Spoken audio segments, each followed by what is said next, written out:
బహుశా మీకు అందరూ తెలిసి ఉండొచ్చు, 31 సంవత్సరాల వయసులో అమెరికా దేశంలో కిర్క్ గారిని కాల్చి చంపేశారు. ఏమైనా సేవకుడా? కాదు. పాస్టరా? కాదు. ఆయన దేవుడు పిలుచుకున్న ఆ పిలుపుకి ఏం చేశాడండి? నమ్మకంగా ఉన్నాడండి. ఎన్ని సంవత్సరాలు బ్రతికేమని కాదు, 70, 80, 90, 100 సంవత్సరాలు బ్రతికి ఏం సాధించావు? కానీ ఒక వీరమరణం పొంది హతసాక్షిగా ప్రాణాలు ఏం చేశాడు? అర్పించేశాడు. ఆయన పార్థివ దేహాన్ని మోసుకొని రావడానికి ప్రభుత్వ లాంఛనాలతో అమెరికన్ ఫ్లాగ్ ని ట్రంప్ గారు అన్నారు, హాఫ్ మాస్ట్ హాయిస్ట్ చేయండి, సంతాపాన్ని ప్రకటిస్తున్నాం, ప్రెసిడెంట్ మెడాలియన్ ఇచ్చి సత్కరించాలని ఆశపడుతున్నా.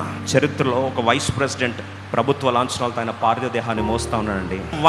వందల వేల మోటార్ కేడుతో ఆ ప్రాంతం అంతా కూడా కిక్కిసిపోయి దేశం ఒక్కసారి లేచి నిలబడి సెల్యూట్ సలాం కొట్టే స్థాయికి వస్తాడని ఎవరన్నా కలగన్నారా? ఈరోజు ఎలా జన్మించాం పాయింట్ కాదు. నువ్వు సేవకుడే అవ్వాలని రూల్ లేదు, సేవకురాలే అవ్వాలని రూల్ లేదు. కానీ పిలుచుకున్న దాంట్లో నమ్మకంగా ఉండు. చరిత్ర ఒకరోజు గుర్తుపెట్టుకుంటుంది.